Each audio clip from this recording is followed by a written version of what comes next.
managed to get one of the roamers like that. Wow.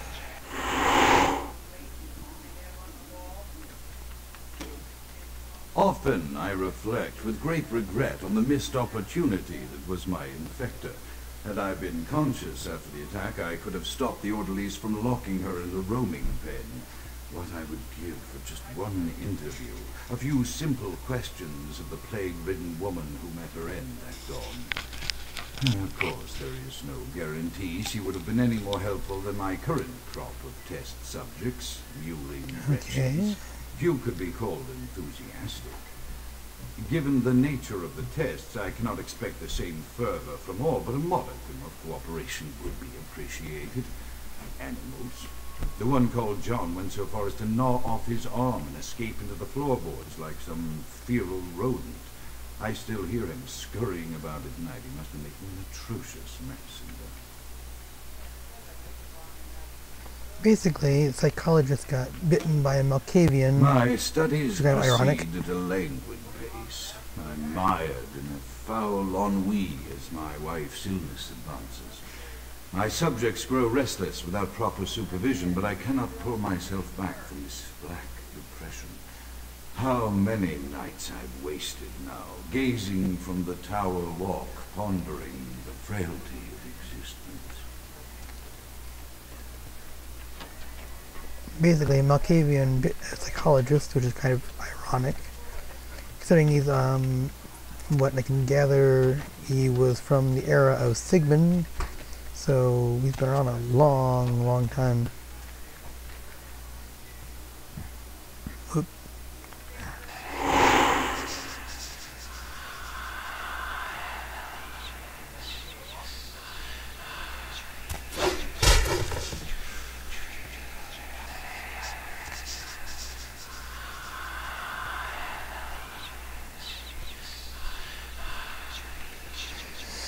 Yep.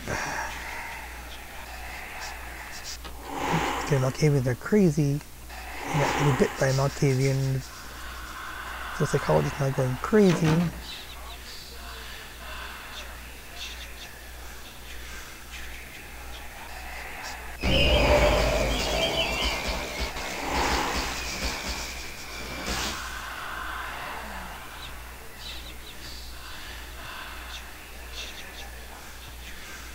This is the green room right here. The lights are all green.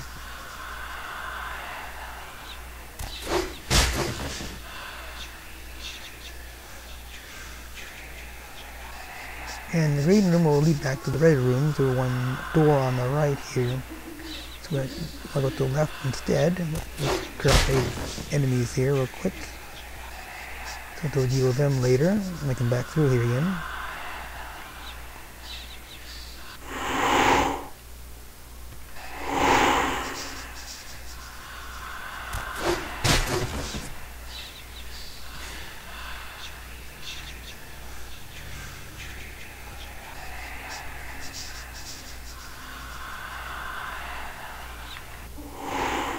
Locked. Okay, let me think about that for a second here. To the right, let's go back to the red room. So we'll try this door here.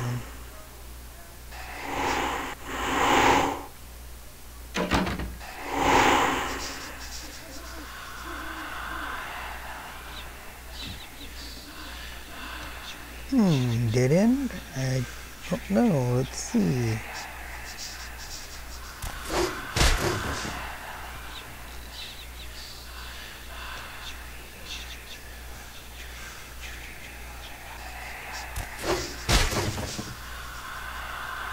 Okay, nope, not a dead end.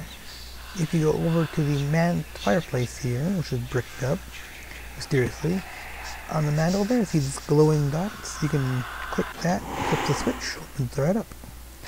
It's a mirror room. After decades of solitary study into this affliction, I have learned that it is by no means mine alone. Indeed, the city is home to an entire society of similarly afflicted individuals with whom I've only recently made contact.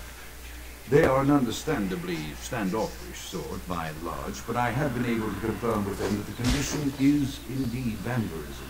which apparently comes in a multitude of strains, each with a spectacular set of symptoms such as invisibility and even a sort of lycanthropy. Through numerous official interactions with the governing body of this secret society, I have concluded that their fundamental understanding of the vampiric condition is woefully lacking and mired in suspicion and pseudo-religious dogma that would make a Turk balk for its strictures.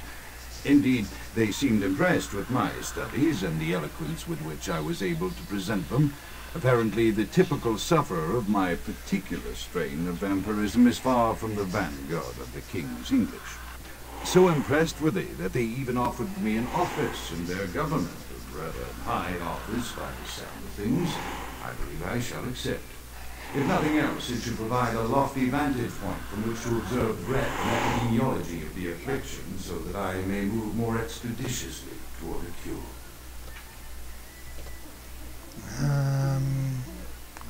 One second, folks. I'm going to check something out really quick here. One noticing, hopefully. Okay, back again here. The same as before, but there's a way around this one, thankfully. I had to go spend some experience and bring my perception up a little bit. Anyways, back on the next tape deck here. I have accepted the role of Primogen for Clan Malkavian, the dreadfully winsome label applied to the particular I suffer, so named for some supposed vampire father figure of old, more outgrown from a backward culture that seems interminably bound to children's tales and the fiction of Victorian romance, when it should concern itself with the science behind their suffering. No matter, for I have taken this office for no greater reason than to advance my research. I must make mention, however, that even among my would-be peers in this governing body of vampires, the level of paranoia and superstition is frightening. Their intelligence is not the question, no, indeed. As they courted me for this appointment, I had to suspect that their overtures were hand-tailored to what must be my obvious infatuation with reason, for the devil would do well to have such honey-tongued tempters. Even so, I could not help but notice the dressing of language these vampire leaders chose for their siren song.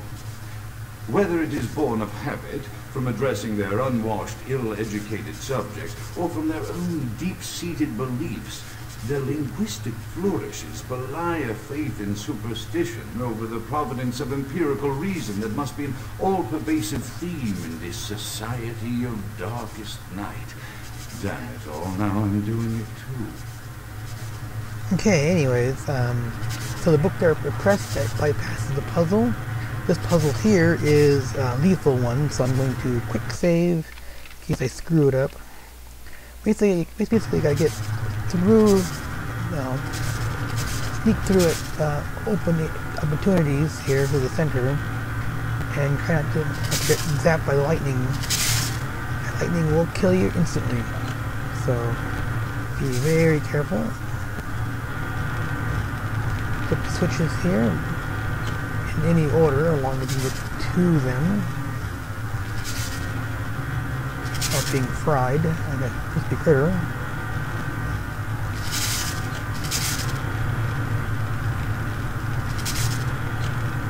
Okay, lightning is all, oops, no, which one am I missing here? Here.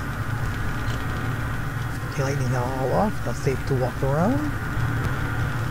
And flip the switch right here. And open up Grout's lab.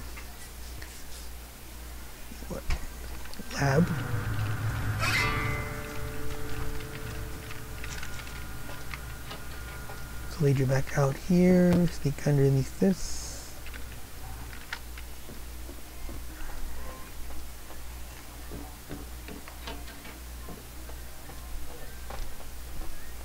And Grout's lab is this way.